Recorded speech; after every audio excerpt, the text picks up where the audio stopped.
Okay, we are. I think we are all set on this. I'm still kind of learning.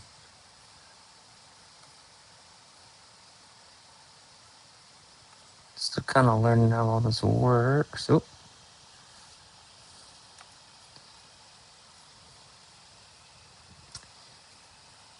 yeah, there we go.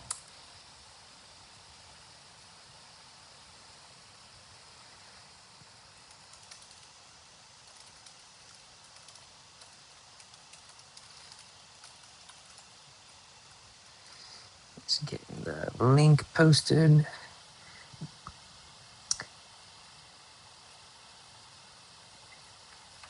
Oh, I think there's a way to do that a little simpler, maybe a little easier, but I don't know. Anyway, we're here now, and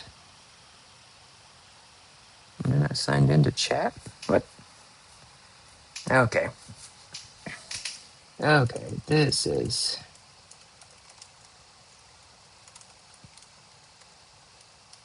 embarrassing. I think OBS had a update and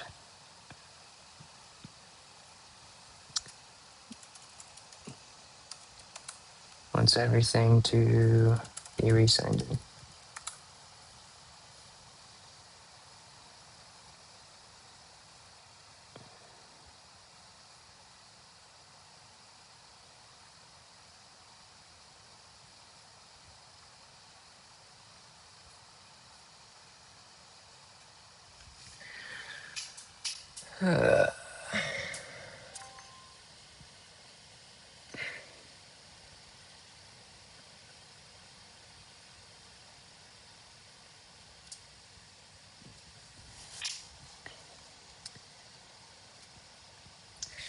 Sorry, folks. I thought this was all set up, and it's clearly not. So,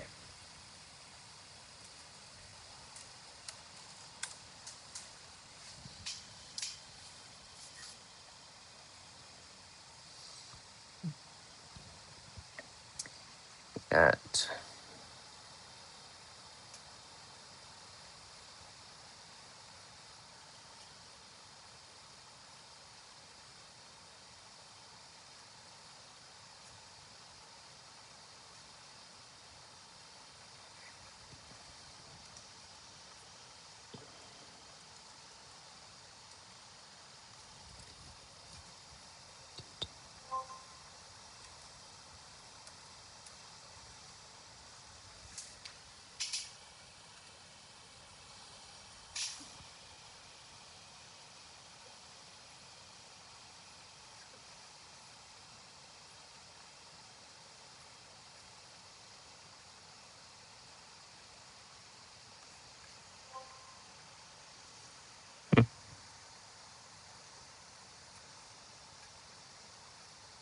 well. Maybe my chat feature doesn't want to work. Whatever. I think I can still see it here. So, uh, sorry about all that. Let me carving some pumpkins, and this is the pumpkin.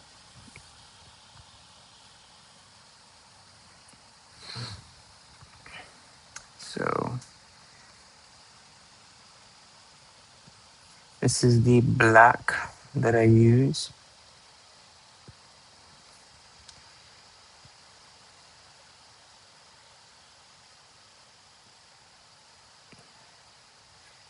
Yeah.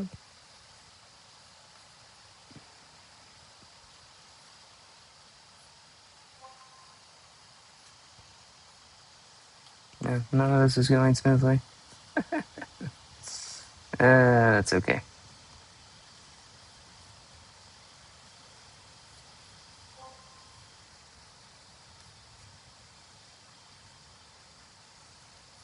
And it's doing that thing again where it like keeps. Yeah, I'm not sure why it does that, to be honest with you. I thought I fixed it, or I found a setting that I thought might impact it. and it clearly did not. So I apologize. I'll continue to work on that. I don't know why it keeps doing that. So we'll work on it. But in the meantime, we're going to be carving a pumpkin. So I got my rough out here.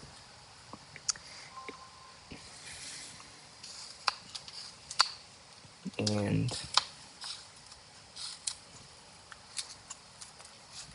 try to round off these corners.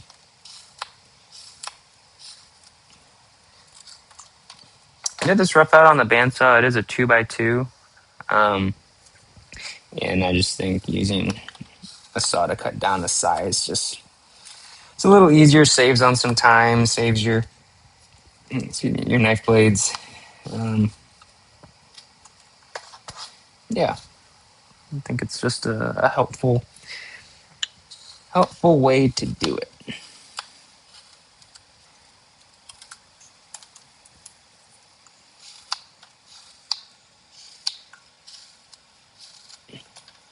I wonder if I can go back and edit the beginning of this video where I was trying to set everything up because I had stuff set up, and then I think a software update happened, and I did not double check things. That's a mistake right there. Is whenever software updates, you should probably double check. If you had anything that was signed into it, but that's all right. We're here now. We're doing it, and the camera's gonna keep doing that dinging and then the weird blur for a second or two, which is very annoying, and I don't know why it's doing that. I thought I solved that, but I will continue to look into that. So my apologies for that. Oh, I'm getting ahead of myself.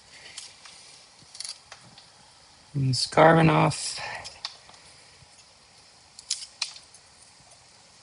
up these edges.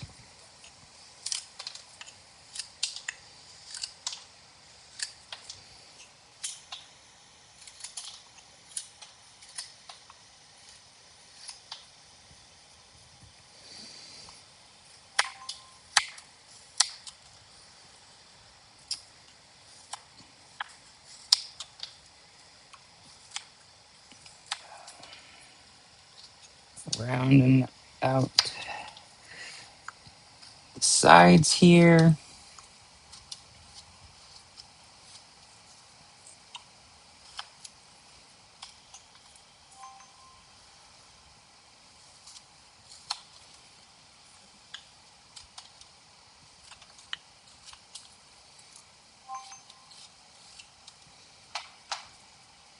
It's not so bad. Let me check one other thing. Okay.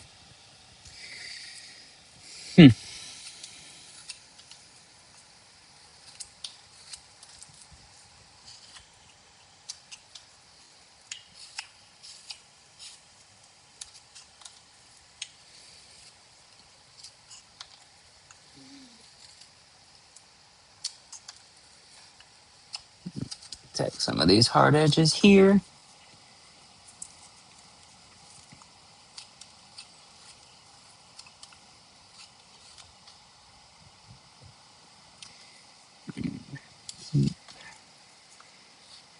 Keep going at them around the saw. Making all sorts of chips fly.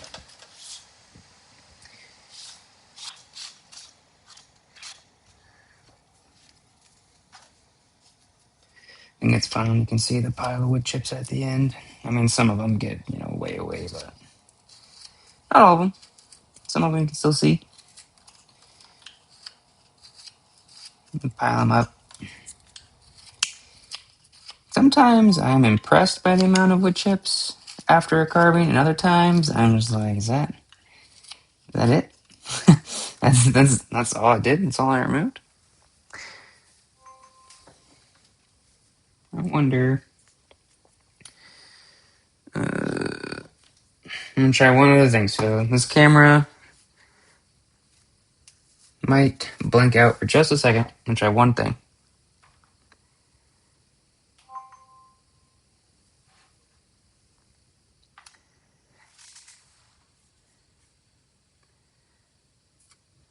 Still good?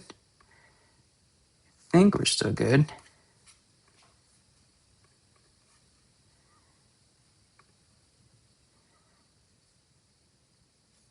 Maybe.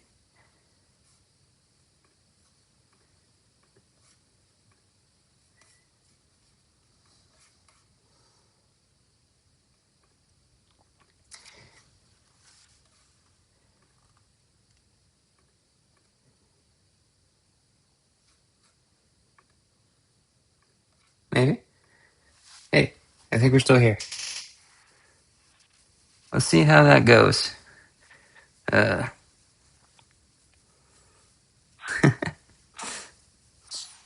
uh, Trying to figure out technology can be interesting sometimes, but it's alright.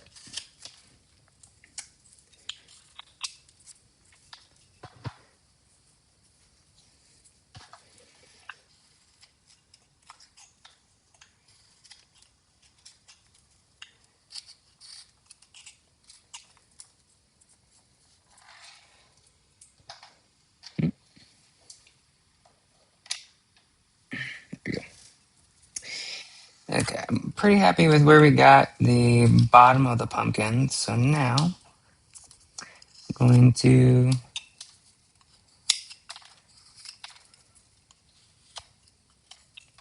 start working on his hat.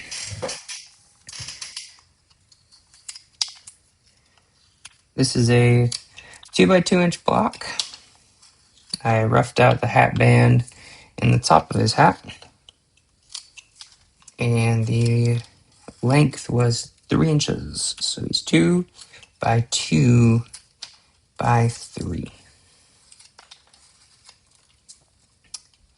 And once I kind of get this shaped around here,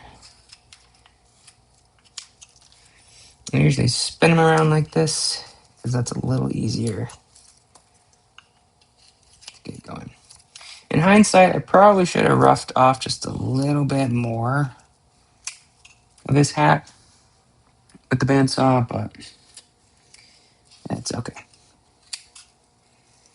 We are working with what we got. And this is what we got right now. So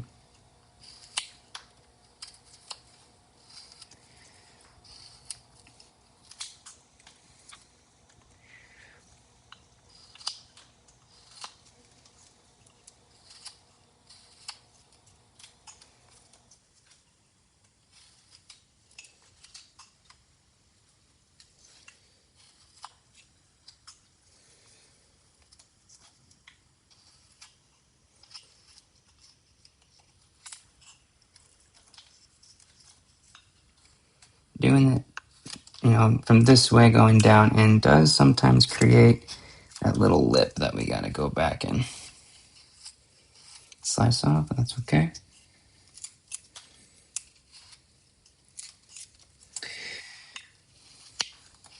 These hats are way better to carve when you make the rough out. You can do it without it, but it's already a lot of wood to remove, so if you got the tools to help you with that, there's no shame in doing that.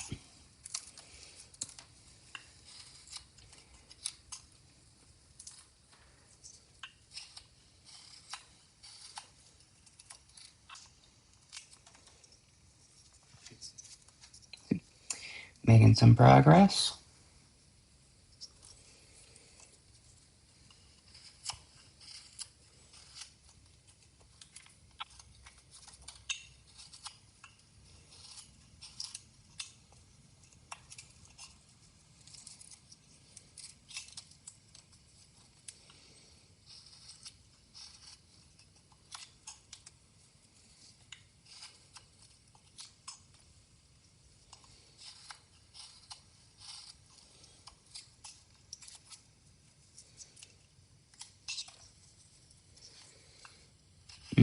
I'm just at this point. I'm just attacking all those hard edges.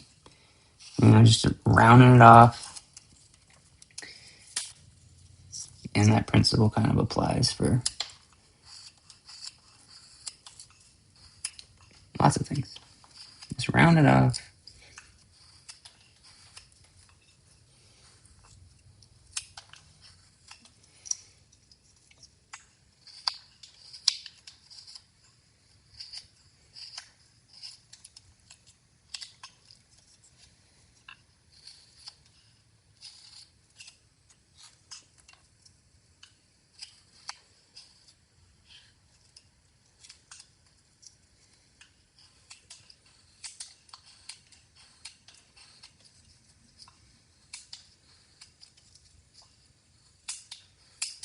Have some tear outs here.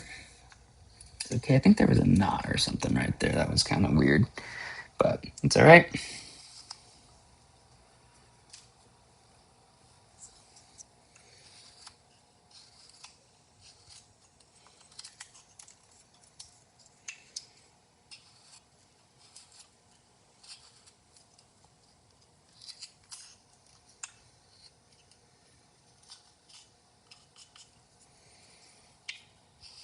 It looks fairly square, so I'm gonna get that out of there. Yeah, it's not so bad. Try to get as symmetrical as you can, but it doesn't always work. Plus, we've got another level to carve away here since we got to put in a hat band.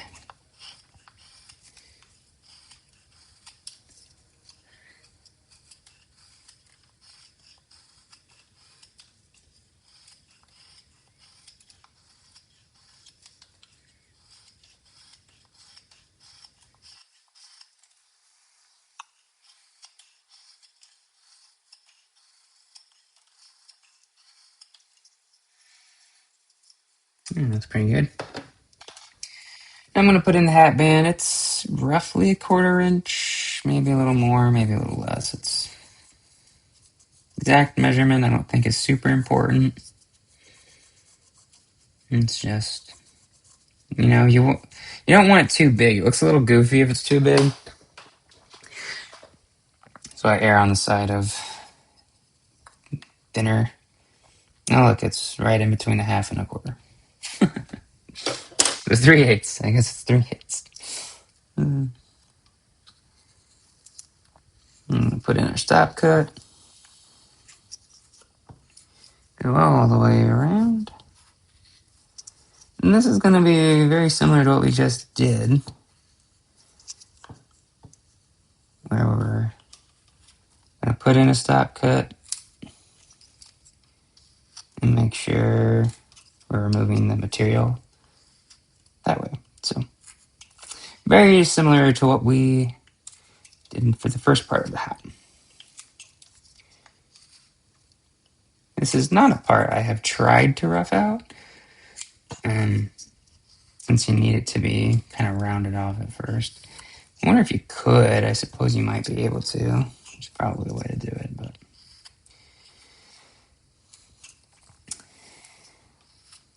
try not to rough out too much, because then you're taking away from the actual carving experience by just running it through the bandsaw over and over again, or whatever saw you happen to have.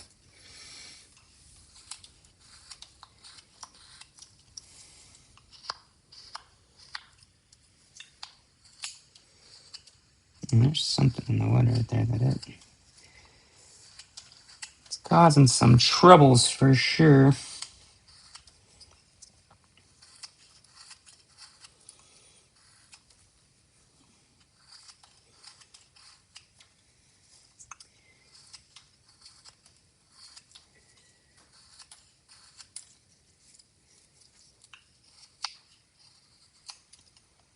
And now we're going to kind of do the same thing where we start at the bottom, or, well, we turned it over so it's the bottom, but the top of the hat, bottom of the carving if you're holding it upside down,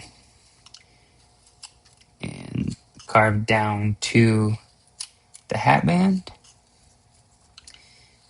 Again, this might leave kind of that fluted top. It might. Kind of depends on if you're able to go from the exact end or not. But if it is, that's okay.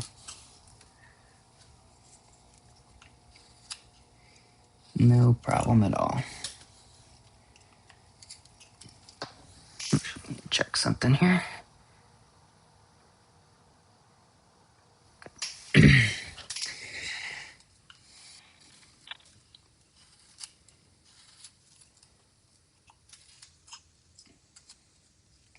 you see we're kind of like leaning a little bit. It's like, whoop. So we'll just take care of that. Nice and easy.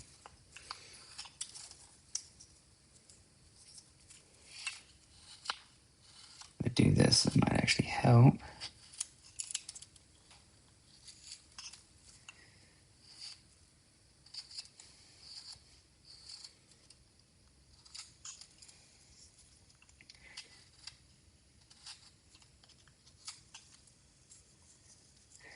There you go. Not so bad.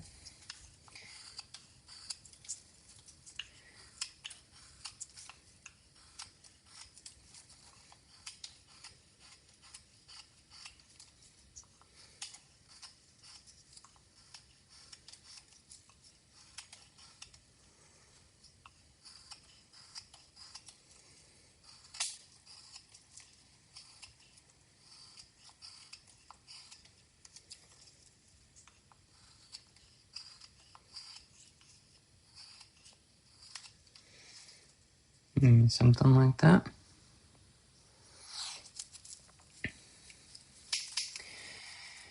All right. Now that I've got a pretty good idea of a rough out, I'm going to start adding a few more details. So part of that is getting a deeper stop cut between the pumpkin and the hat.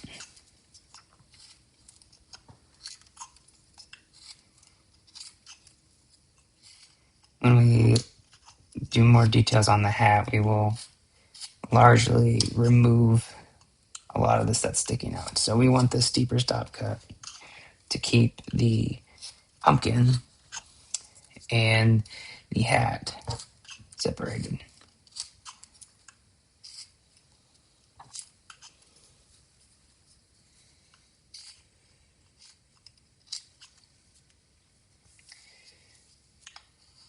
Okay.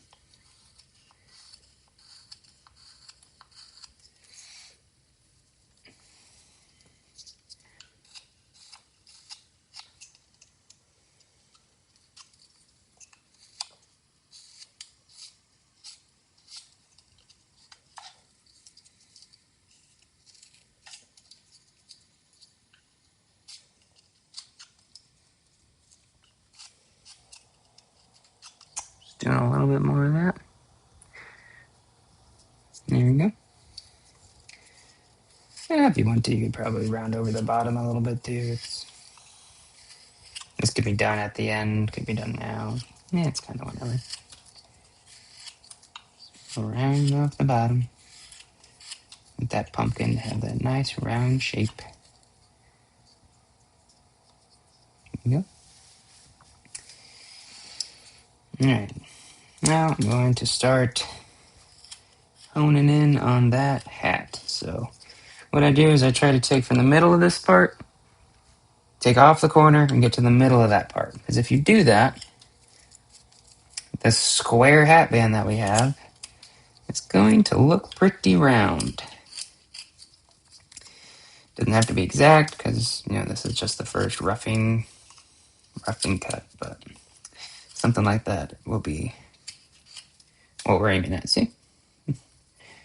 Still a little square, not quite perfectly round. And I mean, that's okay. So next, go on an angle and clear out this stuff. Trying to get somewhere halfway down. So I'm trying to get an angle like that. You know, get this stuff cleared up as best I can to get about halfway down the hat brim.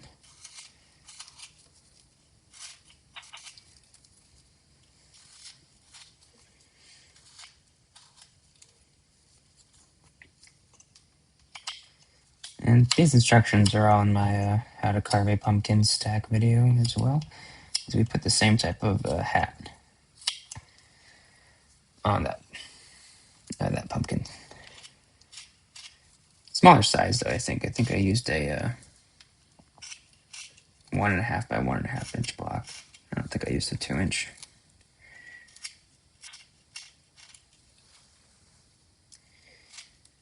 And we're gonna do the same thing underneath. We're rounding it off, trying to meet where we did the top part on the side here.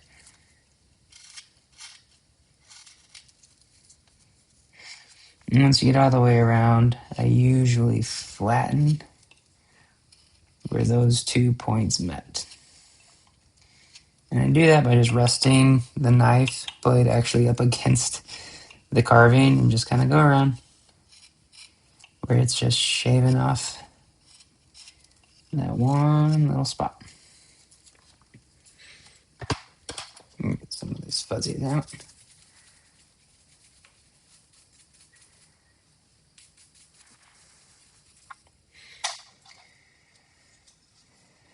All right. Now we're going to round the hat band. So we're going to kind of do the same thing, just going to be a little more careful because you're not using, or you're not dealing with as much wood. Round the top off.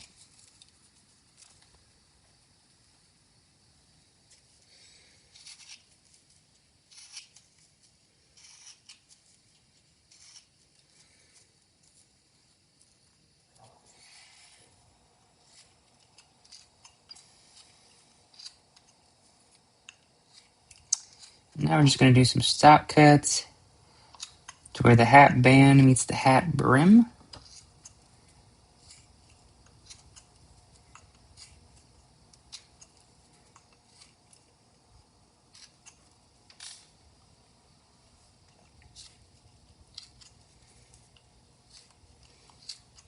Just a little one. This really helps visualize the hat band is what this stop cut does. See, look at that.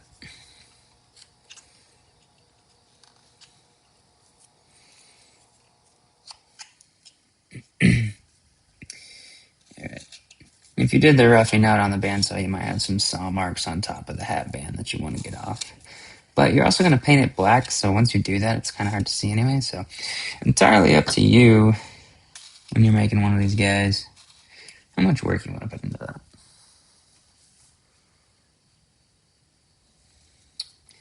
Okay. Now we got to decide what our front and back's going to be. I think I like this for the front.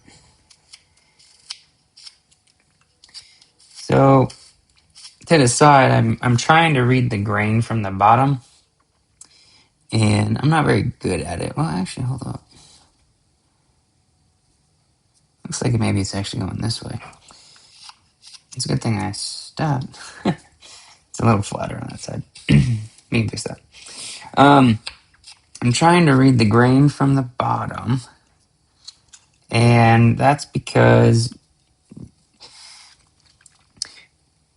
I'm not super great at it, but that's because when I'm carving, I usually carve on an angle, like on the corner, and it seems to work best for me anyway, and maybe there's a scientific reason that I don't know, when the grain is going straight up and down with that corner. So you can kind of see it a little better on here. I would want to carve this way where this would be the face or this would be the face because you can see...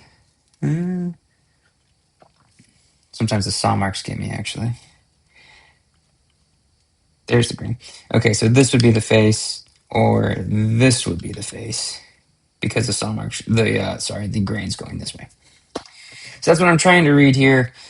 I can see the grain there quite clearly, so I think this is where I want to be, or here, or the other side. But I'm not super great at it.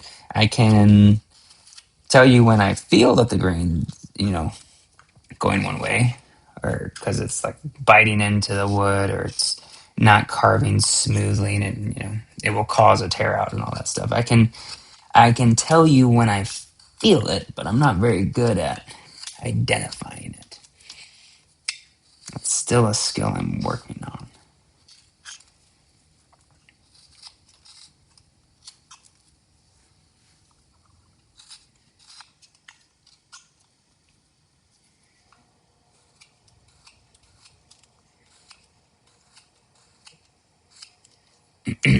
Okay, so I kind of flatten what I plan the face to be, and yeah, I think that's pretty good. So let's draw on a face. What should we do for a face? I think I'm gonna do one of my church window eyes or arching eyes. I think those are fun. I like doing those.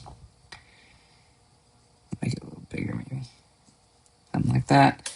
I haven't done a winky face in a little bit, so I'm gonna do a little wink, and what should our mouth be? What are you doing? Just like a little smirk? I think we can do a smirk. Maybe like a. It almost looks evil. I don't like carving evil things. They're spooky looking things. I think it'll look okay once we put the dot design and whatnot. Because I'll have a little dot up here. That looks like a pupil, which is very nuts. Just makes it look weird. That's okay. We'll try it. We'll see. We'll see what happens. So we outline the eye. I don't know if you can see this very well, but we're gonna start kind of halfway at the top of the arch and curve our way down. Try to go straight in or just slightly to the outside. If it's easier to think straight in, then do straight in. And then we're gonna do some chip cuts on the corners, which is why I like these eyes. The circle ones turn out like good. The fully round ones, those can turn out really nice, and I've had them turn out really nice. But they are a little bit more of a challenge because they're super round. So I just think that the arch eyes are easier to carve, and they still look good. So those are one of my favorite eyes to carve. Got that, and now we're gonna get our first line for the wink. Kind of put in a guideline there, and then V-cut our way around that. Same thing here. Guideline, V-cut, V-cut, guideline, V-cut, and V-cut.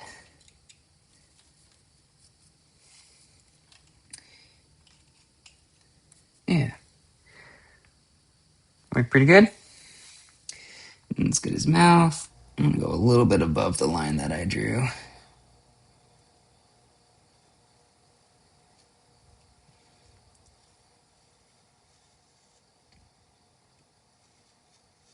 Something like that, maybe.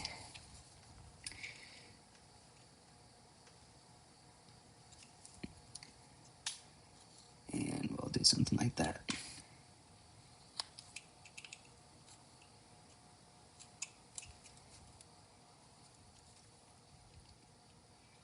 Even get a little bit of a rounded edge there.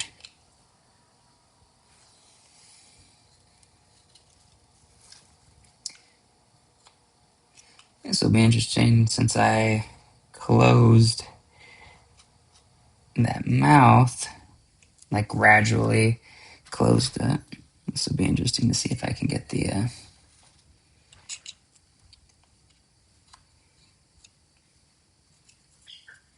chips out.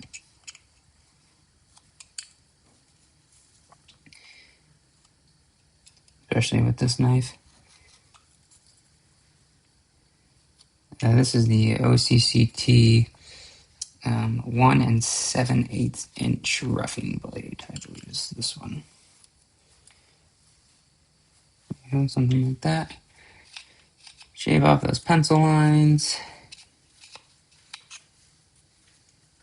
Might make these a little deeper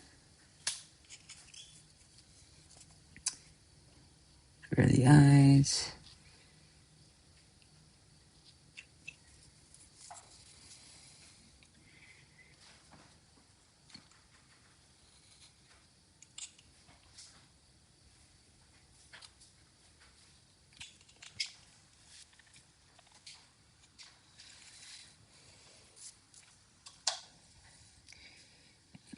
Make the bottom one deeper as well. There you go.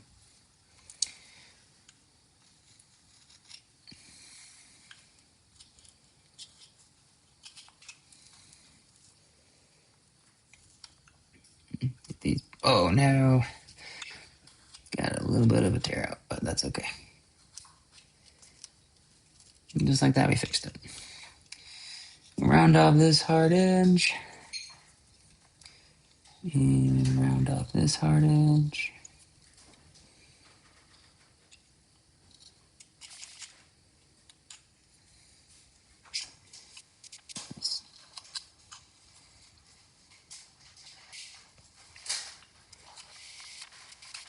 See if I can get that a little rounded. And that's from where I almost put the face. That's okay. You know, some pumpkins do look like that. They got that little stump here at the bottom. There we go. Okay. Now we just need to put in our pumpkin lines. And I usually do that with a V-tool. It's a 70 degree 6mm V-tool. This is usually what I use. I've done it with a 3mm before. It's a 3mm either 45 or 90 degree. Didn't quite do as nice of a job, I don't think.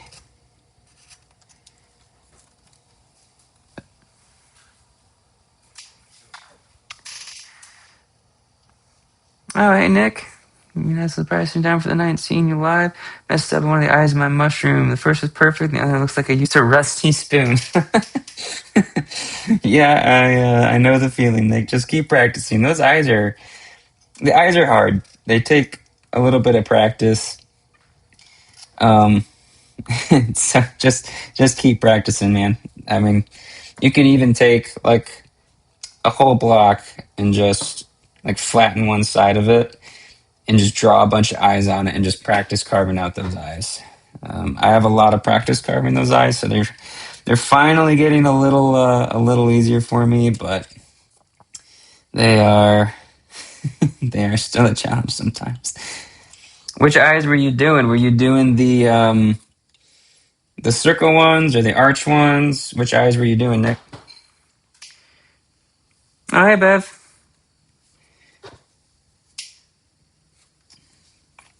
Glad you could join us.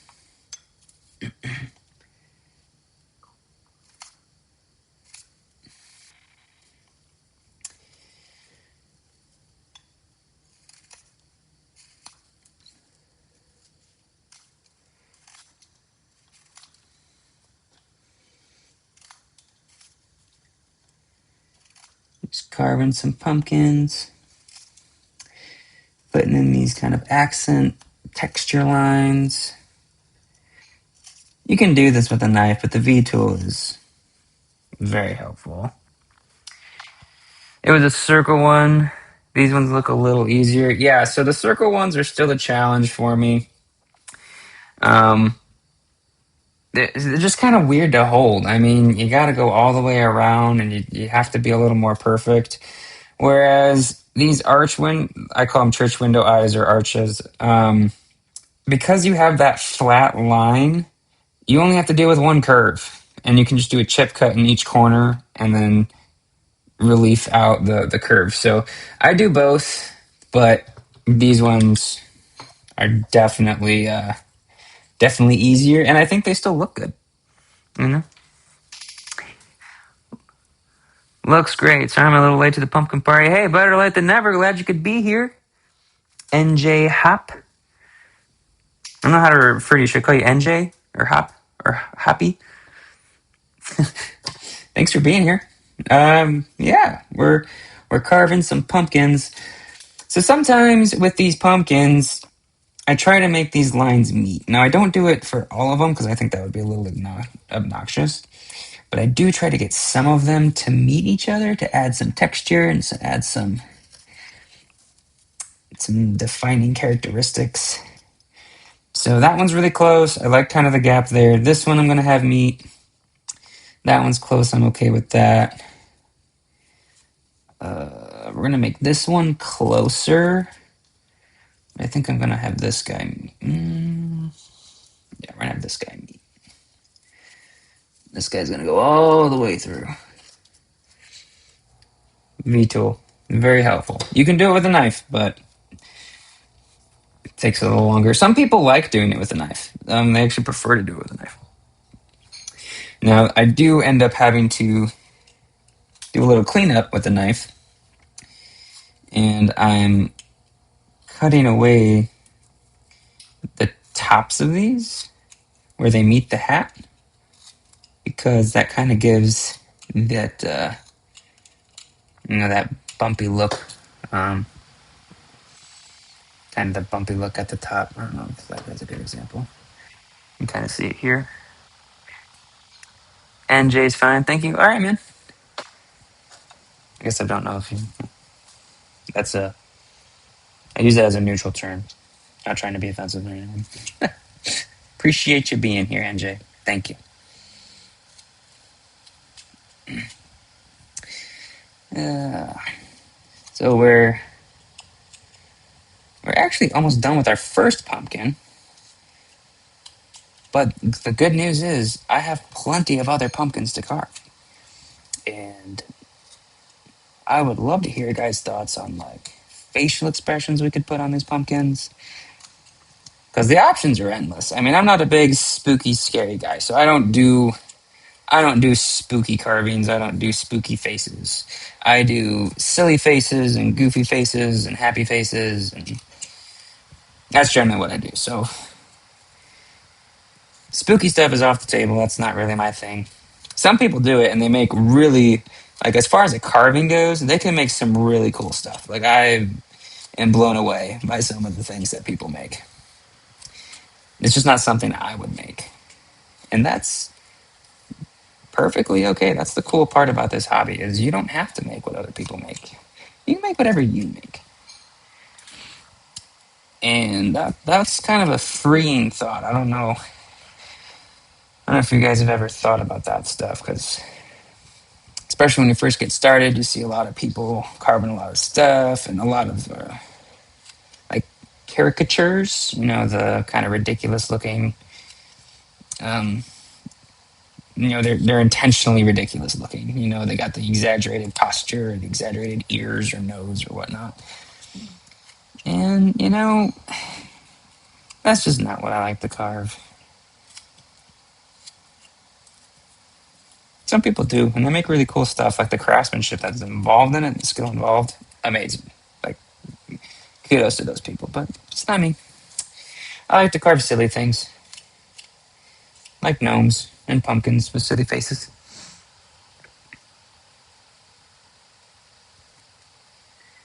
What do you guys think about this guy? I think I could carve his mouth out maybe a little bit more. Maybe?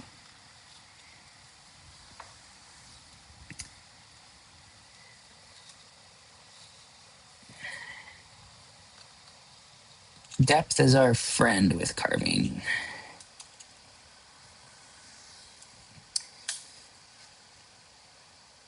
I'm going to try to get a little more depth. Where are you stuck? Where are you stuck at? Okay. A little more depth. There we go.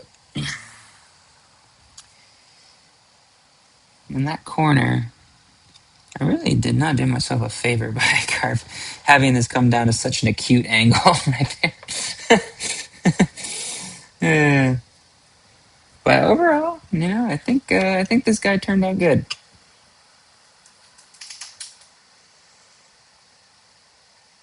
Let's see if I can get the camera to focus. You know, he's got some nice texture to him. Hat band looks good. Hat brim looks pretty good. There's a little bit of saw marks on the hat brim, but that's gonna get painted anyway. So, yeah, I think he turned out good. And if you guys carve stuff, you should sign it. So, I put on the bottom of mine, Flame and Steel. Unless it's a super small base, and then I just do F and S. But usually it's big enough to fit the whole thing. That's one pumpkin.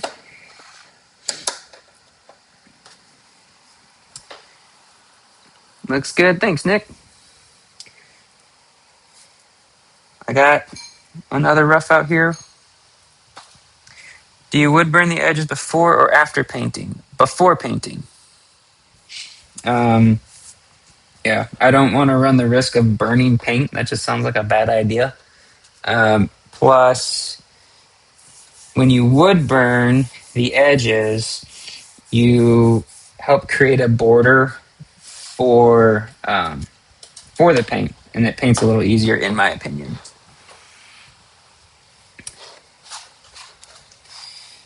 You can't see it, but I'm just strapping my knife real quick.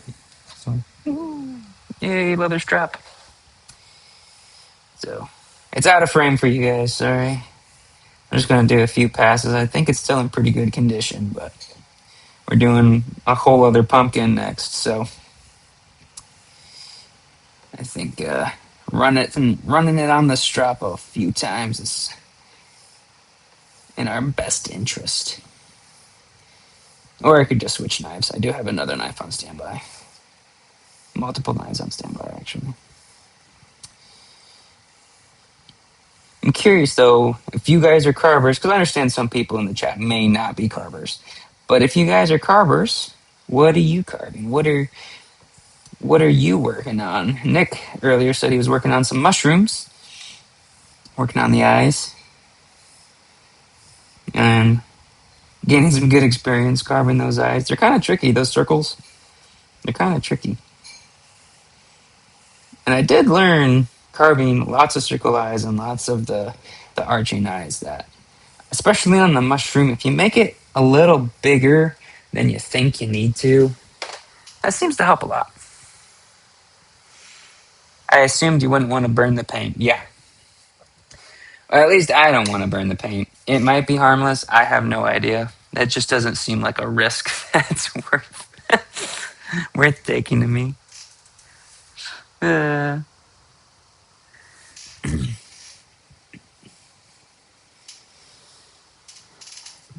right. We have another pumpkin rough out here. Look at all these chips. Look at all these. That's from just the one pumpkin. And that's with me cutting away part of the hat on the bandsaw. Look at this. Look at all those. I feel like that's a lot of chips for like to turn this into this. That's the mess that we made.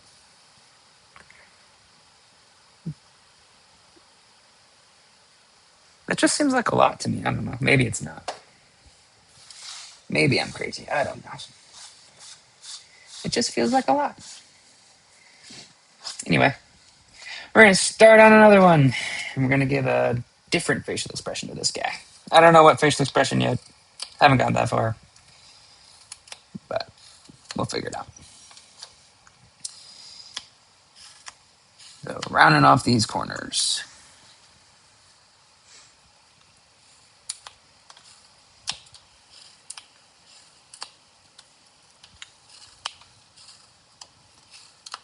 Da-da-da.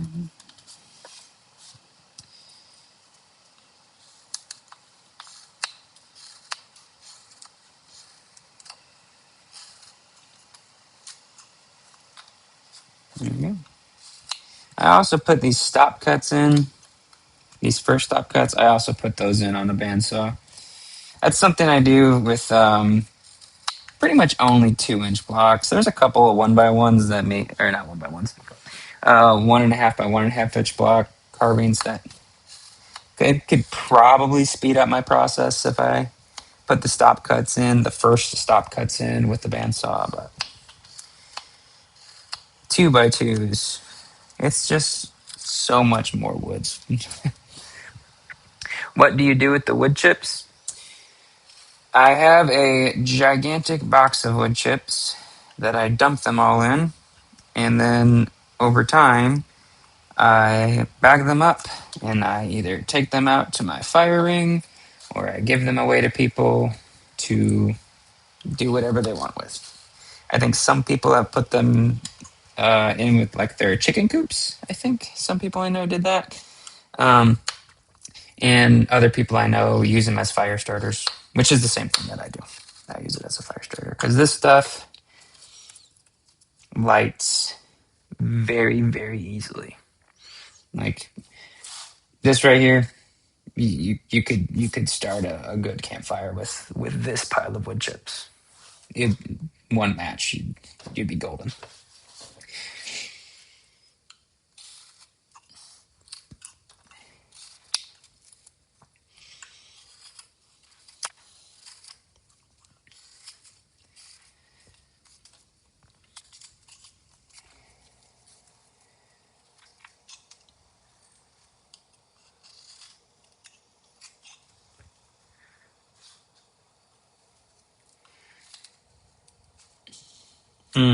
What's going on there?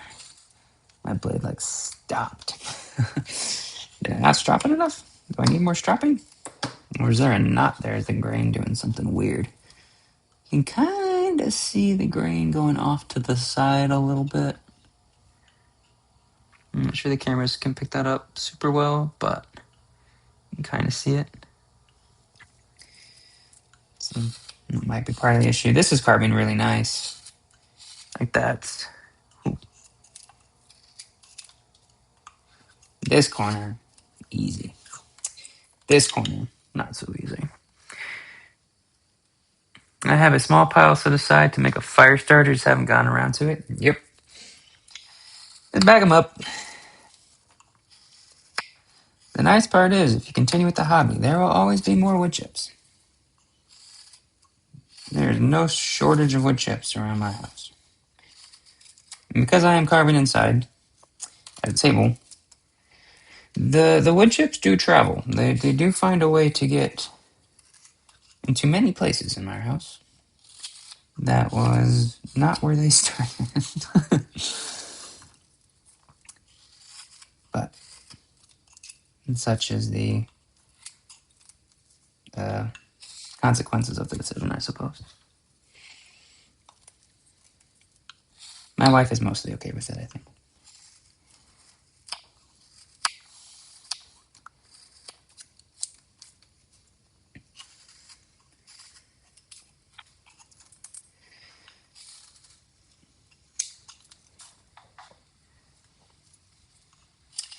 All right, so I'm trying to bring these, like I'm carving the corners, right? And what I'm trying to do is to carve that corner down and get it wide enough where it gets to the middle. Because if I do that on each side, then I'll have a fairly rounded carving. It's very similar to the base of the mushroom carvings, um, if you've seen that video. Very similar.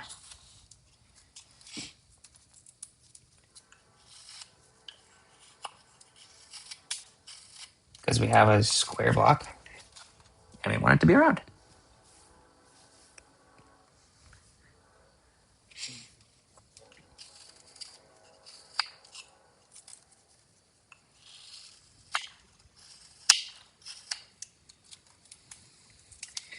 And also similar to the mushroom over there, we just knock off these edges. Boop.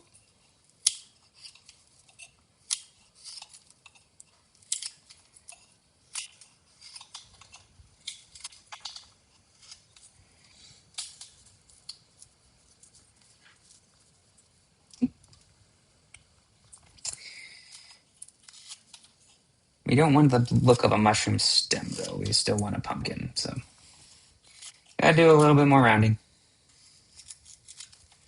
Still looking for more of a ball shape than a stem shape. Although some pumpkins look like that. And we can't argue the fact that it's an option. It is an option.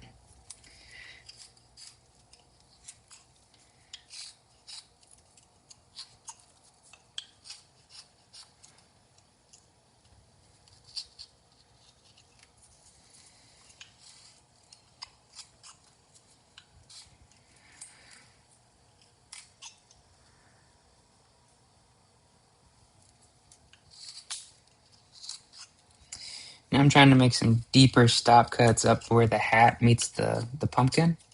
That helps us give the visual look of the hat sitting on the pumpkin's head. Well, I guess the whole thing is his head, isn't it? The hat sitting on the pumpkin. It also helps create that rounded object look because the angle is going back in, if that makes sense. Enjoy watching you carve. It's mesmerizing. Carving is like carving alone is mesmerizing. I'm not sure it has much to do with me, but that's very nice of you. It's probably why it's such a fun hobby that so many people pick up is because it's a very simple concept.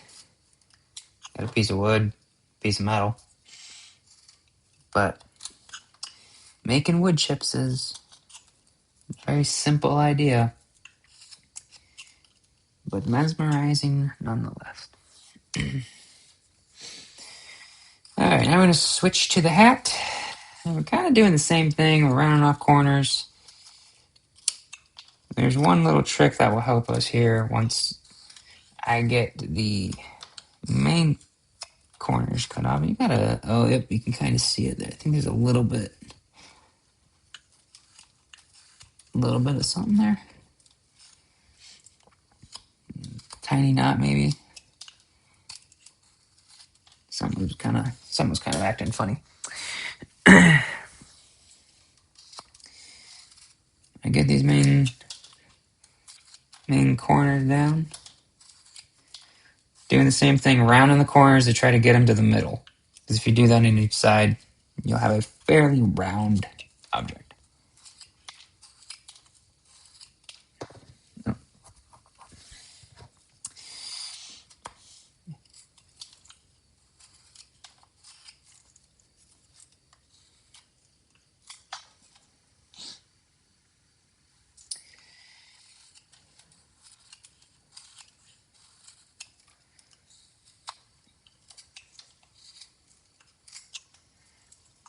Okay, trying to get those off. We're going to widen this out just a little bit. Now some weird looking grain in there. Look at that. I don't know how well it's picked up on the camera, but that looks kind of funky. My issue is I'll watch a vid like your gnome one to learn. By the time it's over, I don't need to carve because I heard felt the carving. That's funny. you got all the sensory, the I don't know, the sensory dopamine rush you were looking for, and you're like, hey, I don't need to do this anymore. I had my relaxing moment of hearing the wood and watching the wood chips fly. That's kind of funny. But then you still got to do it, because then you could have your own, make your own gnomes. Lots of options with gnomes.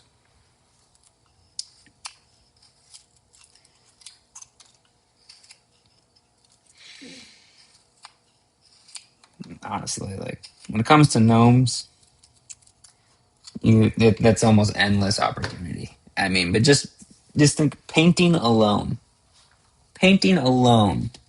you have endless options with gnomes.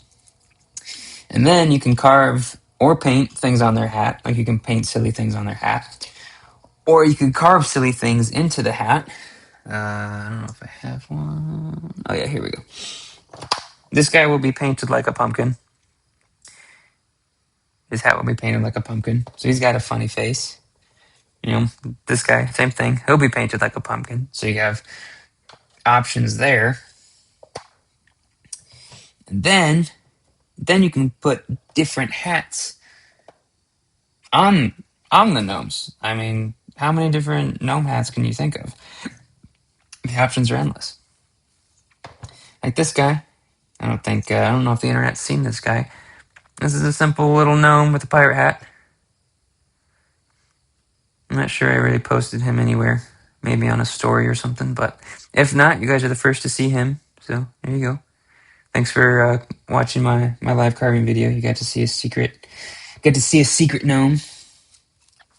If I didn't post him, I don't remember if I did. Sometimes I forget about what I post and what I don't when it comes to like pictures and stuff. Especially if I post it to a story. I don't know.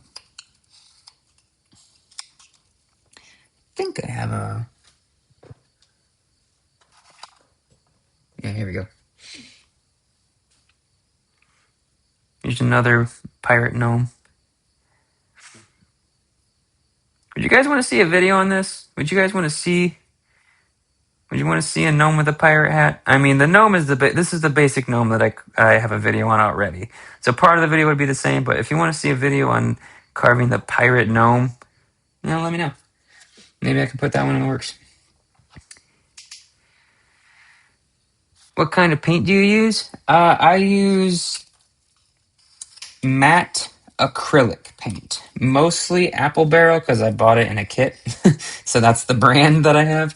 But I have a few, I think it's called Folk Art. I know Deco Art is also a very popular brand for painting carvings. But they're acrylic and they are the matte, M-A-T-T-E. That's what I use. Now I got to do a pirate hat. Hey, pirate hats are super fun. I don't know if you guys subscribe to Woodcarvers Magazine, but I can't. I want to say his Instagram handle is Enduring Flames Carving, I believe. But he had a how to carve a pumpkin, a pirate pumpkin, and he had instructions on a hat in there and whatnot. And I had carved pirate hats before for things, but it was a good reminder of let's add some pirate hats and stuff. Why not? Pirate hats are really not that complicated to carve. Once you understand what's going on, it's pretty simple. Maybe I should do a video on just the pirate hat. Don't have to do a video on the whole thing, just the hat, maybe.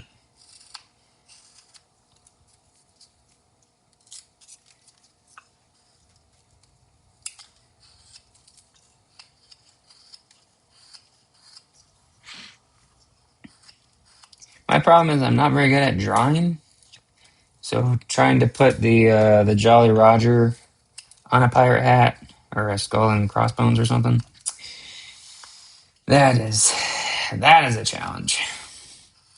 I do have a pirate I carved months ago. He's more complicated than those ones I just showed you. And I got a piratey emblem on his hat that took me a long time to make. And I'm very proud of the way it came out, but I also have no idea how I did it. And I have no idea how I would carve that guy again. Which that was one of my first, actually that was my first very popular post, that short form that had over 100,000 views. That was my first one. And I've had people ask to make a tutorial on how to carve that guy. The problem is I have no idea what I did. So I'd have to sit down and figure out how to actually carve him. Because I just looked at a picture of a pirate, a little pirate guy, and it took me like 2 hours to carve that. And I'm not really sure how I did it, to be honest with you.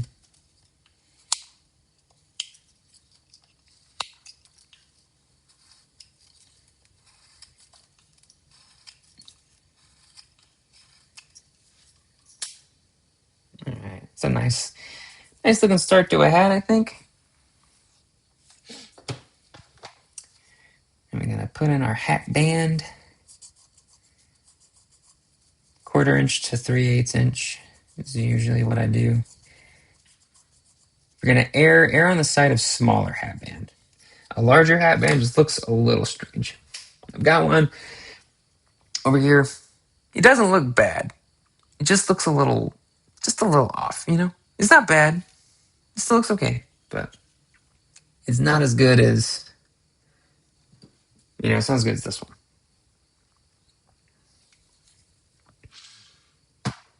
So, time to put in our stop cuts.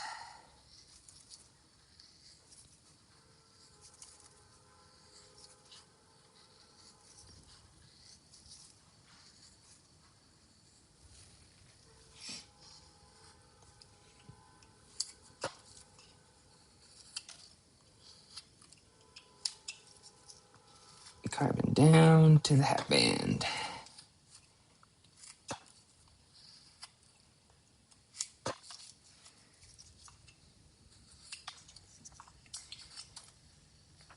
I keep thinking of what face I'm gonna put on this pumpkin.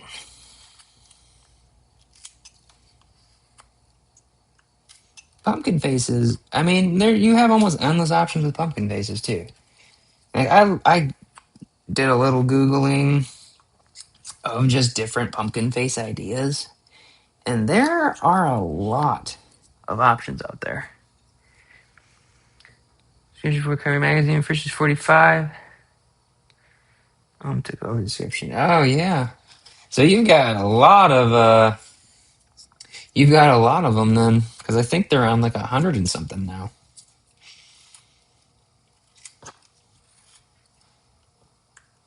That's a cool magazine.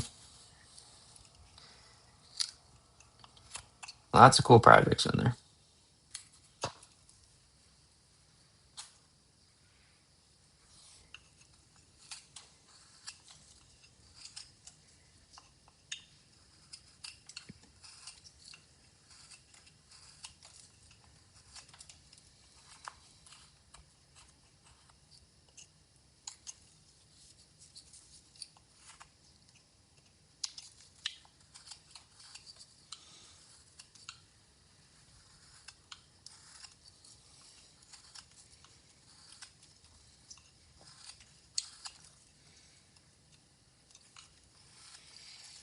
Okay, now I'm going to turn it around and carve from top of the hat into the hat band.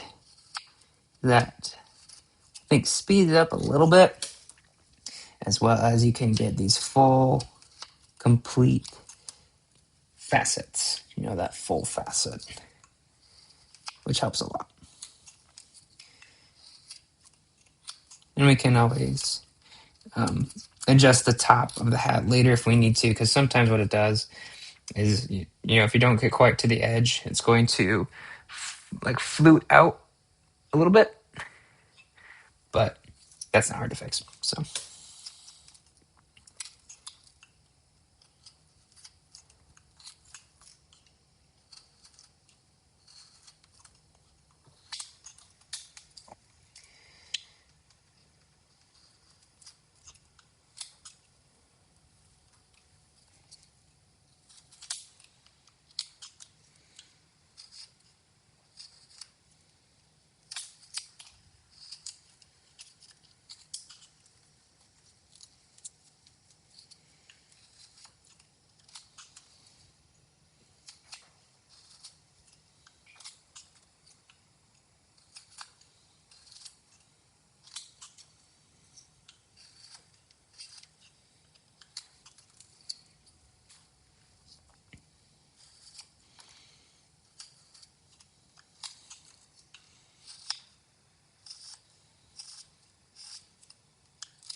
So we got a couple spots.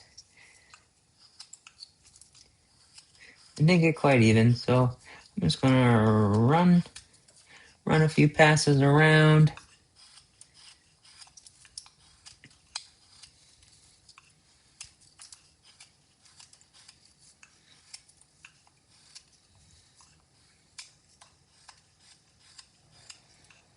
See if I can get that evened out at all. There you go.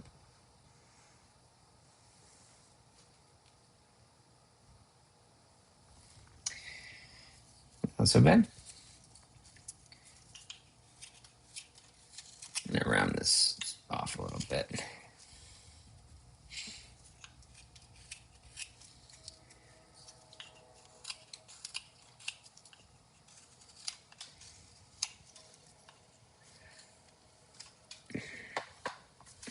Check something.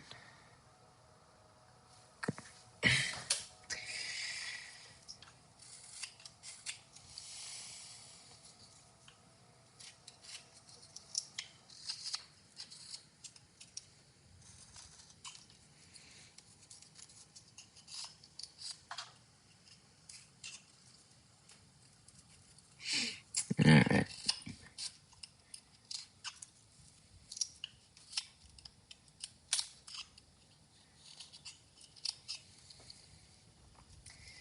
This spot right here is also kind of sticking out, so we can round that off.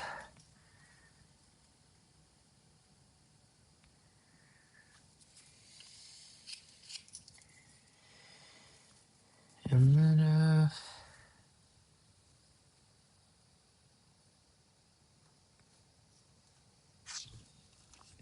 all right, so now I'm gonna work on the hat brim, and what I do is I usually try to start somewhere close to halfway here, knock off the edge, and work to halfway here. And if you do that on all four sides, you'll have a roughly rounded hat brim, assuming you don't have breakouts like that. You are going to cross grain here, so crazy things can happen, but it's fairly quick and usually harmless. Stuff can break though. The grain does weird things. I think the description. Full shelf of magazines. Oh wow. Well, I'm sorry to hear about your loss there, Bev. Yeah, that would be a that would be a full shelf of magazines for sure.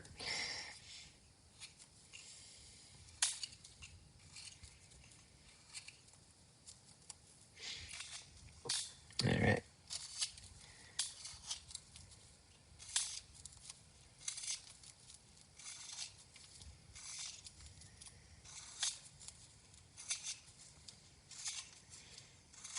We're rounding the hat brim.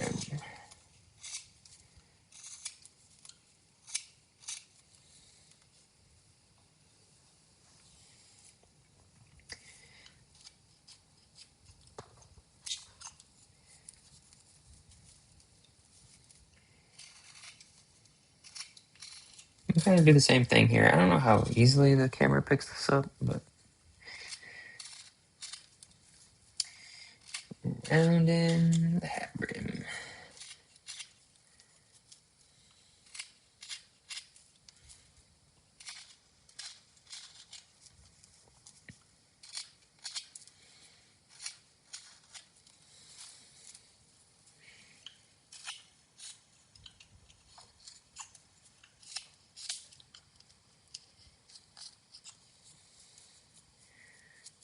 Okay. Now I'm going to do a very similar thing with the hat band. Round off that edge at the top.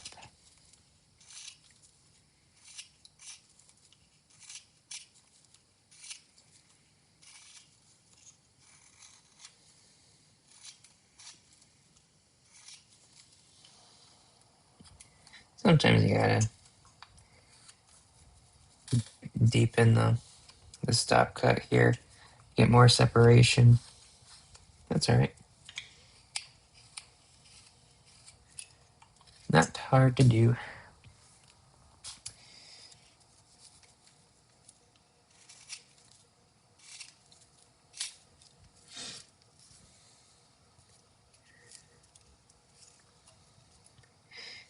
kind of do the same thing. We just add a little bit of a stop cut down where the hat band meets the hat brim.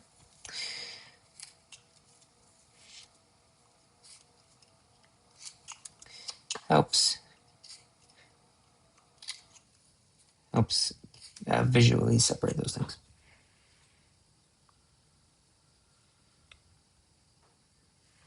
Trees and gravel roads. Hey, that sounds pretty peaceful.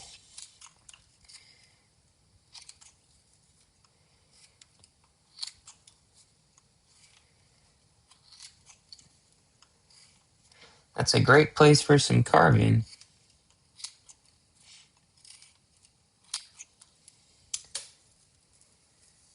There you go. We got our hat band separated.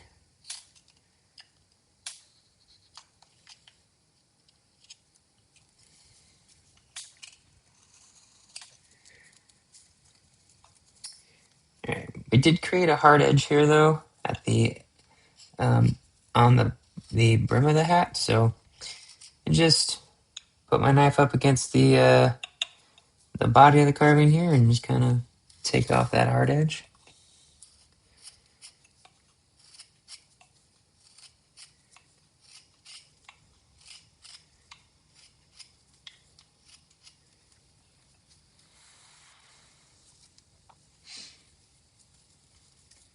Might try to get some of these. These are saw marks from the roughing out that I did on the bandsaw. I don't know if the camera can quite pick it up, but you can kind of see the lines.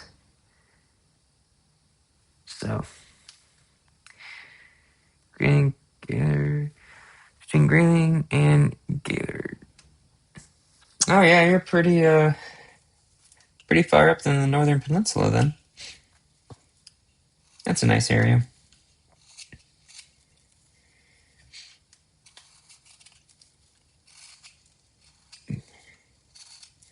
Try to get some of those saw marks out.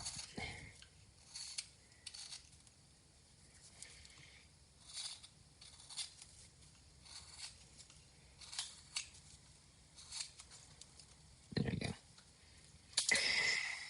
All right, now we gotta try to figure out what spot do we want our face to be on. Get rid of some of those knife marks.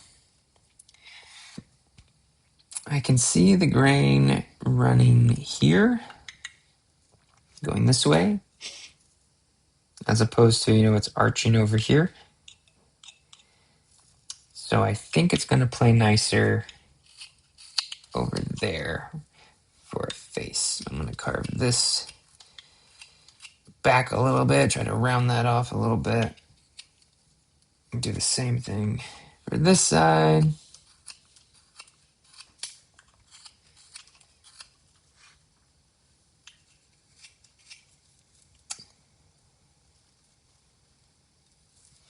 Something like that.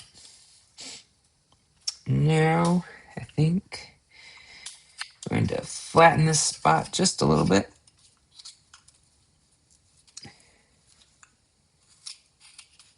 That was a little more than a little bit, but it's okay. A little tear out there, but that's okay. Now, round the bottom off.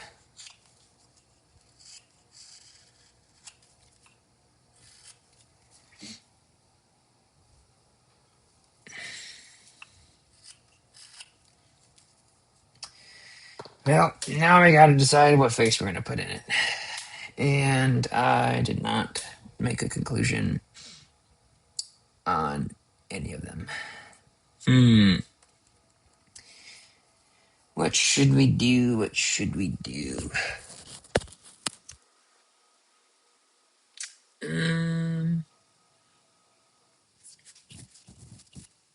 haven't done one like kind of super doofy eyes. I haven't done that. So, the way we do that is at least the way I do that, I'm gonna put a bottom line and then then kind of a big arch, and then kind of a slightly smaller arch. Sorry, that was out of the camera view. Line, big arch, slightly smaller arch. Okay. And then this guy we're going to give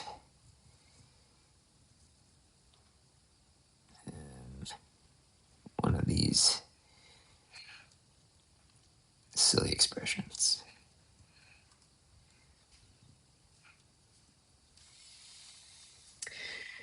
You ever do something like that? Can you carve without a saw? I'm not very handy with tools. Yeah, you can. Um, it'll just take a little longer because I made these rough outs, which helps a lot. But that just means without the saw, you're going to use your knife to add this stop cut, and you have a stop cut here and a stop cut here, and you got to remove this much more material. So you can definitely do it. It's just faster um, to use a bandsaw. Not impossible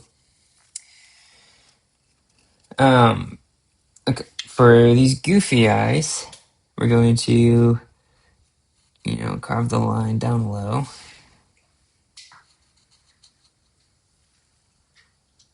McDonald arches, yeah, very, very similar, yeah.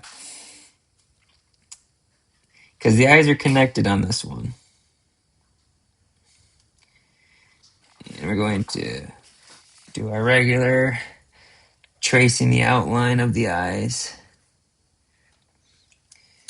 And try to go straight in or slightly angled to the outside with that. So straight in or slightly angled. I feel safer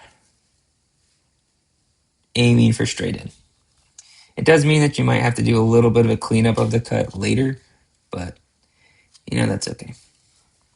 Safety is important. But if you get really good at it and you can carve on that slight angle to the outside, it might just save you some time later. But we're going to carve down like a big chip cut, essentially. Same thing here. Big chip cut. Carve that out. When you get into this middle part, be careful because that is not a whole lot of wood right there.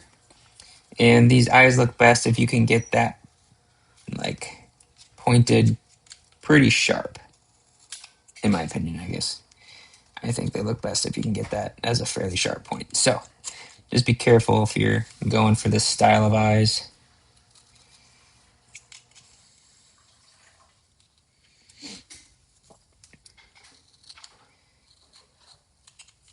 Gotta carve those out. Remember, depth is our friend.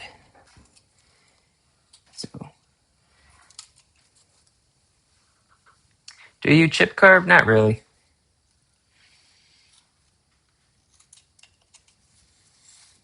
Just on these. The 3-corner cut is probably my favorite cut, and it took me a long time to figure that out for whatever reason. I had the hardest time understanding how a 3-corner cut or a chip cut worked. So I really like it, and it's so useful for adding texture and depth, and you can do a lot with it. But chip carving itself is not something I'm particularly interested in.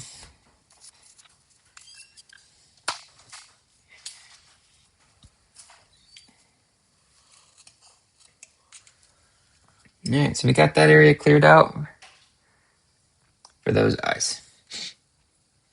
And the thing with these eyes, because I'm not going to paint them in this video, so let's see if I have a painted one somewhere.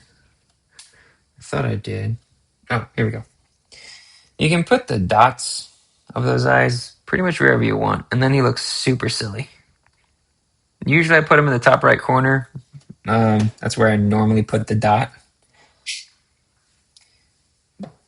But with these ones, and you put those dots wherever you want. You could make them look cross-eyed. You can make them go in separate directions. You could make them look in the same direction if you wanted to. Very much up to you. But I think for this layout specifically, it looks silly when you make them go separate directions. These guys are the easiest, with the slight exception of the small piece that comes together. Yeah, I mean, it's essentially two arches, right? Two arches joined in the middle. So yeah, it's not too difficult. You just got to be wary of this little piece right there. But experimenting with eyes is really fun. Um, these eyes, I got the idea not from looking at pumpkin carving eyes. I looked up, or like came up, I should say, on Pinterest of cartoon eyes, and so that's where, like drawing cartoons, um, that's where actually that idea came from. Not all those ideas work, but that one did.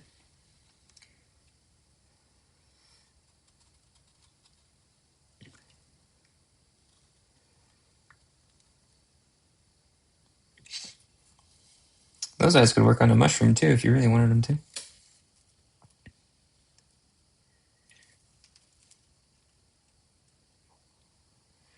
You really work on anything if you want it to look silly.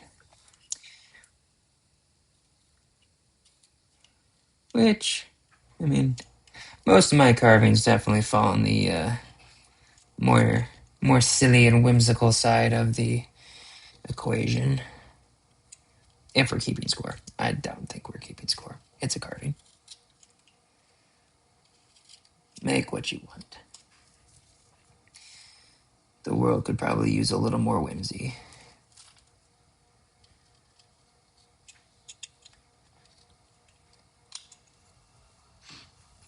It's also why I don't do a whole lot of realistic carving. They look really cool, but I don't know. I would rather carve silly things, I guess. Cartoony things. I don't want to take it too seriously. And there are some people who carve some incredible stuff. Very realism, just absolutely amazing things. I'll probably never be one of those people. Maybe I'll try it once or twice, but I know. Pretty happy carving my silly pumpkins.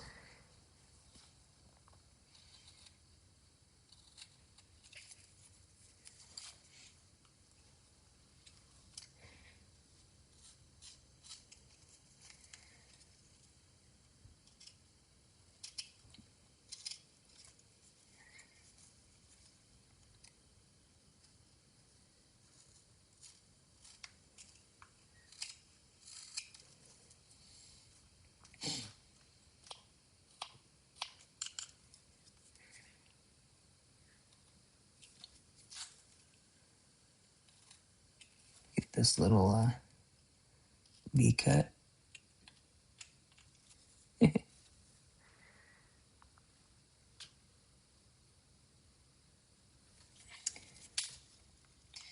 We'll also round over this hard edge that we made on the mouth too.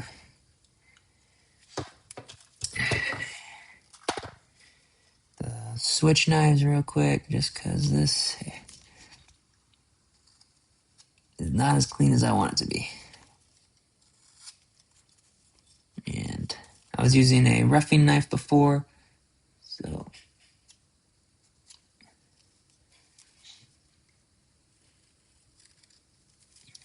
a little bit of a smaller knife here to try to clean it up.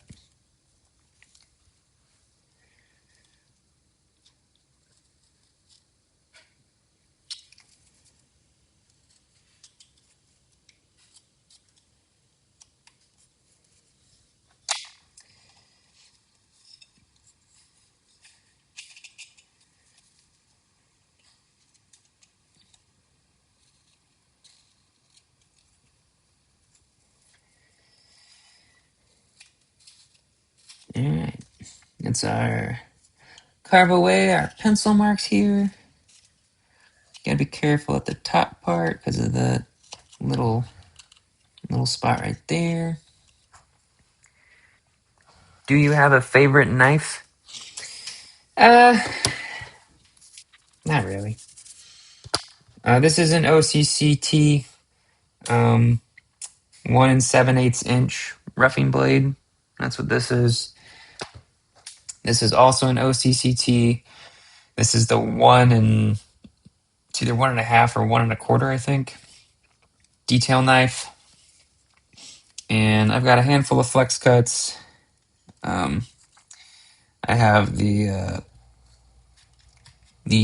not I don't have the Pro Series. I want to try a Pro Series, but I don't have the Pro Series. Premium, that's what they're called. I have the regular set, carving set, and I have the premium set, which is just the premium set is just the same knife with the Pro Series handle. So I actually ordered that on accident because I thought I was ordering the Pro Series, and then these knives showed up, and I was like, wait a minute, that's not the same knife that I thought I was getting, because I wasn't paying, I guess, close enough attention. I was just looking at the handle. I wasn't looking at the blade. And they showed up, and I was like, you know what? This is fine. I'll use these. I'll still use them. So, not really. Some of my videos I carve with a Swiss Army knife, so I'm kind of all over the place.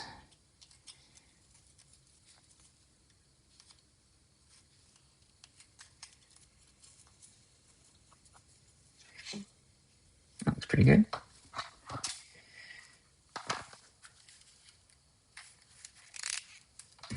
All right, back to the V-tool. Woo! It might be kind of hard to actually get that up in there. I might have to do that one with a knife. But we're gonna carve these 4, or 3, I should say, and then we'll get some on the sides and get our bottom ones.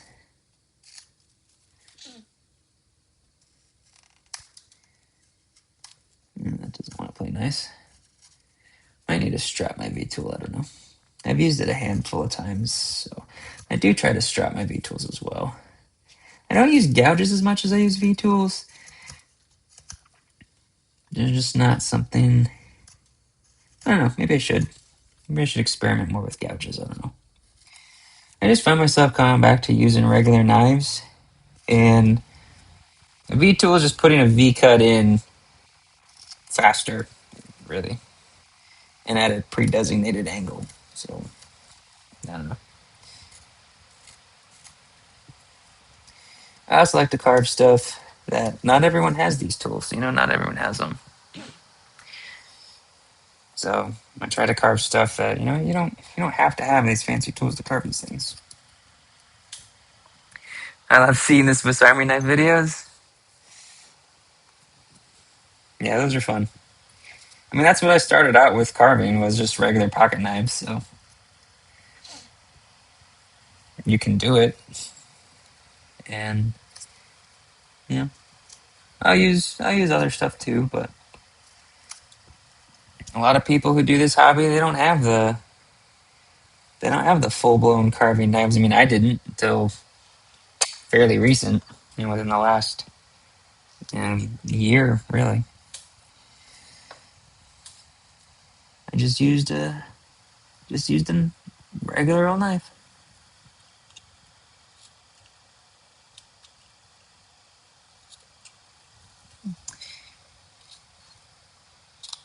Just to prove that you can put those textures in with a knife. There you go.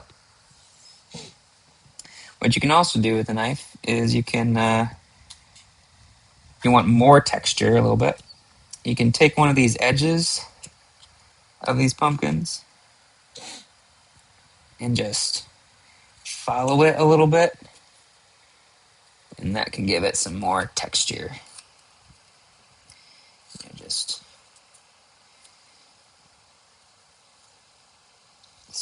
follow it. Make it not quite as symmetrical. Because have you ever seen a perfectly symmetrical pumpkin? Probably not. Oh, I didn't connect any of these. What am I doing? Um, we'll connect this one.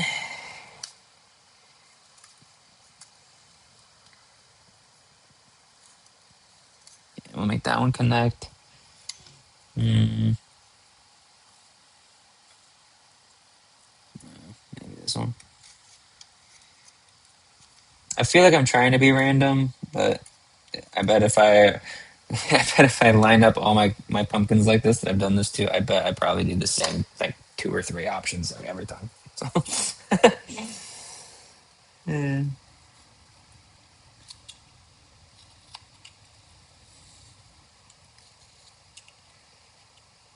All right, now we're back to carving out the tops. Make them kind of bumpy looking.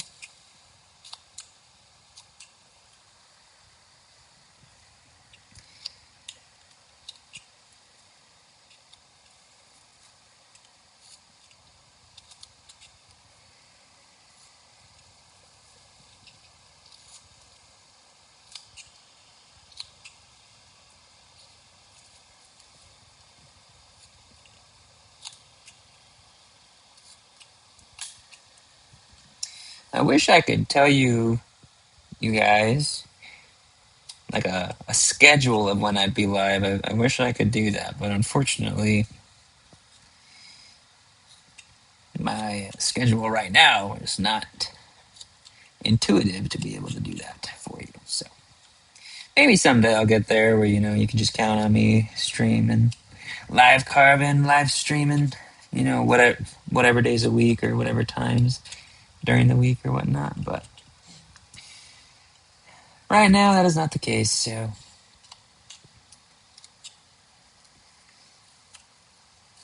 I hope to be live again this Saturday, probably this Saturday, late afternoon or evening. I'm not sure exactly what time yet. Definitely will not be early afternoon, and it won't be in the morning. I know that, but I'm hoping to do some more live carving this weekend, most likely on Saturday, and probably in the evening, late after like 4 p.m. Eastern at the earliest, but it will likely be later than that. So there's a little teaser for you guys that I do hope and plan to be live again later this week. If you want to hang out, chat it up a little bit. I'm not sure what I'll be carving at that time. Maybe it's more pumpkins. Maybe got some other folly carvings to do. I got more craft show prep to do, so I definitely have things I need to carve for sure. What time zone? Eastern time zone.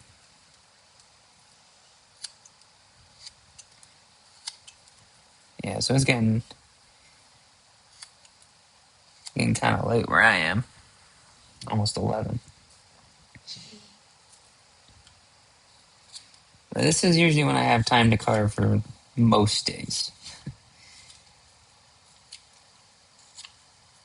except on the weekends.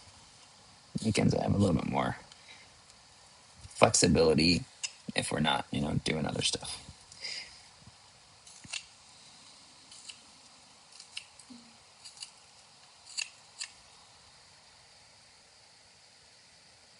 Would you consider yourself a hobbyist still or more of an enthusiast? That's a very interesting question, Nick. Um, how would you define the two? Like, how would you separate? What is the um, qualifying characteristic of those? What would you say? That way I can answer your question better. Because my first thought is I'm a little bit of both, but I want to answer the question with your definitions.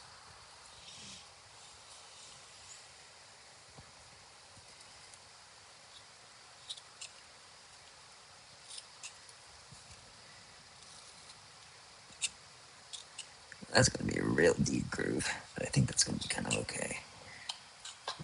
I want some variety. I mean, these are all hand-carved pumpkins, so they're all a little unique in their own ways.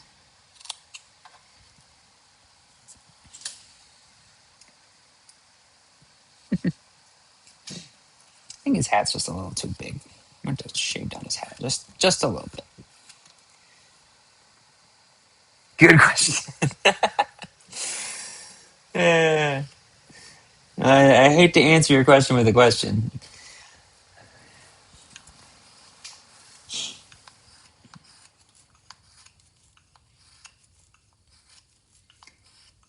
Are these mutually exclusive things? Like, can you not be both at the same time?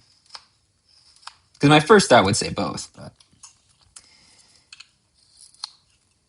I don't want to, contradict myself within the definitions that we're going by. So.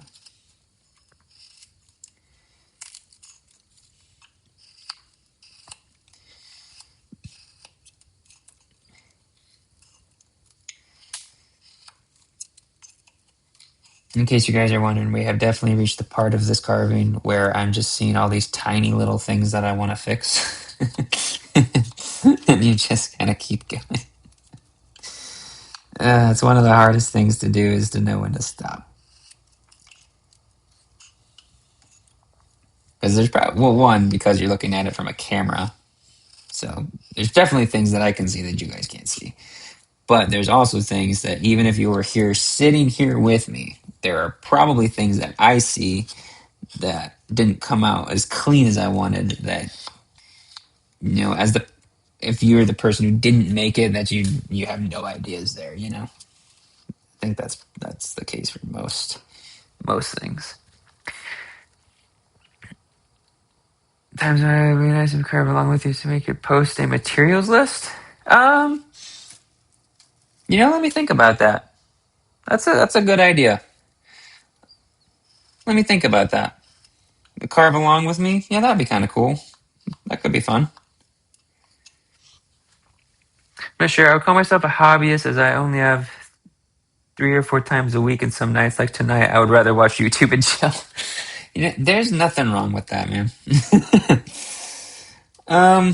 When people ask, I do say that this is a hobby that, I do craft shows and stuff, so I do sell my carvings. When people ask, I do say this is a hobby that I try to get to pay for itself.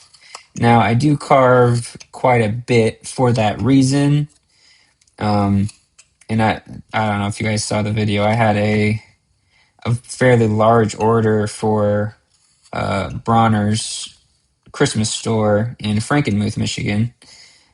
They ordered a bunch of ornaments from me, so that took a long time to carve all those. So I don't know if I can consider myself a pure hobbyist when I'm carving 200 ornaments for a store. But this is not like my full-time gig. So this is not what I do full-time.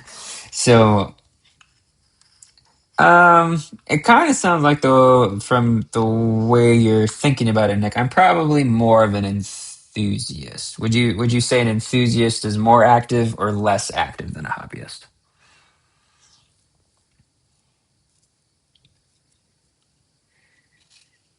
But I'm gonna have to think about that materials list. But that also means I have to figure out what I'm gonna carve before the day, and I don't always know. So I'm not making any promises that I'll have one, but I'm going to consider it. And I think that's a good idea. Or at least, even if it's not this week, if I could pre-plan when to go live in the future, I could do a carve along with me.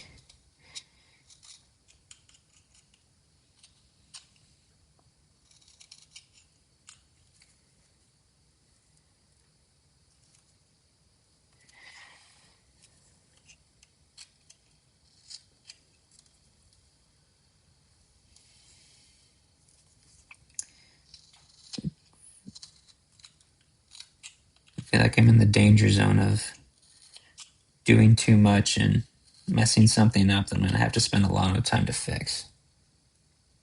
I don't know if you guys ever feel that way about carvings. I definitely feel that way about carvings. Round this guy off.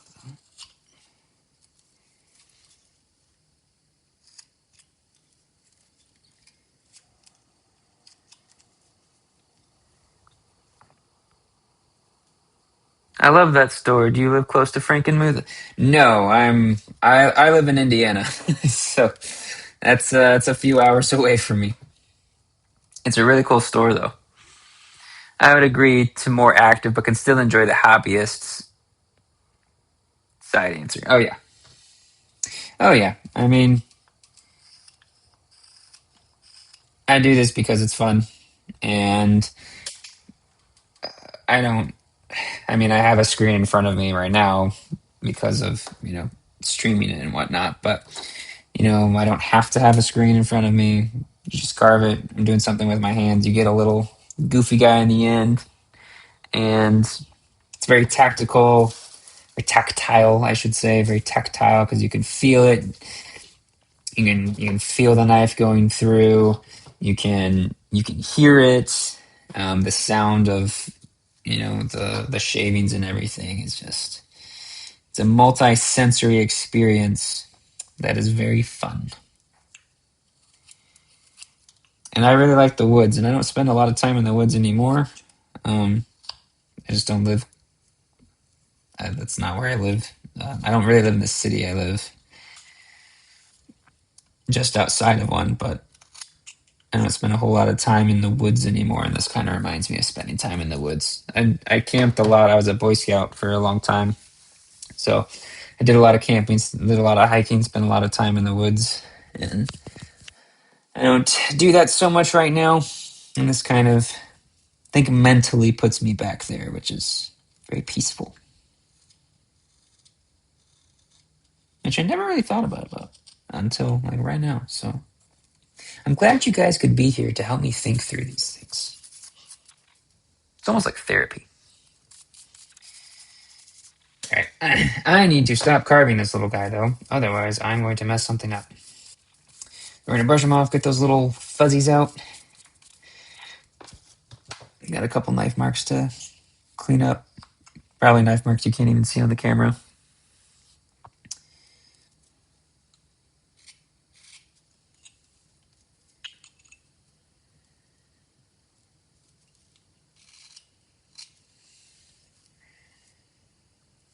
Oh, I didn't round this off. Okay, so we're gonna round over the hard edge of those eyes. Now this is kind of a challenge of these eyes. Is that remember when I talked about how going straight in or slightly on an angle? If you go straight in, you still kind of need to round it over, and it's just kind of hard to get in there to do that. Not a big deal if you don't. It just looks better if you do. And these eyes are kind of difficult to do that with. I do need to clean that out though.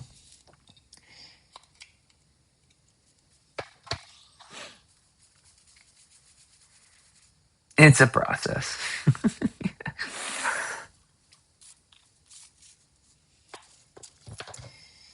Definitely a process. Let's see, can I get it from there? Will that make my brain happy? Can I get it from there?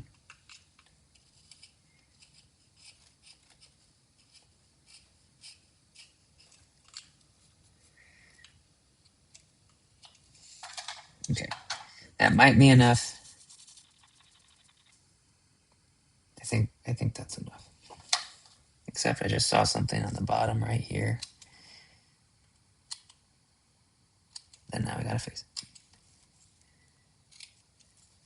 Yeah, there we go. Now also make this chip cut just a little better. Yeah. So this guy, I'll probably end up doing something like this. So he's gonna look real silly. That's probably what'll end up happening. Something like that. And then this guy that we carved earlier, we'll have the traditional, dot in the upper corner. Sorry, that's out of camera angle. Dot in the upper corner. Oop, forgot to mark it.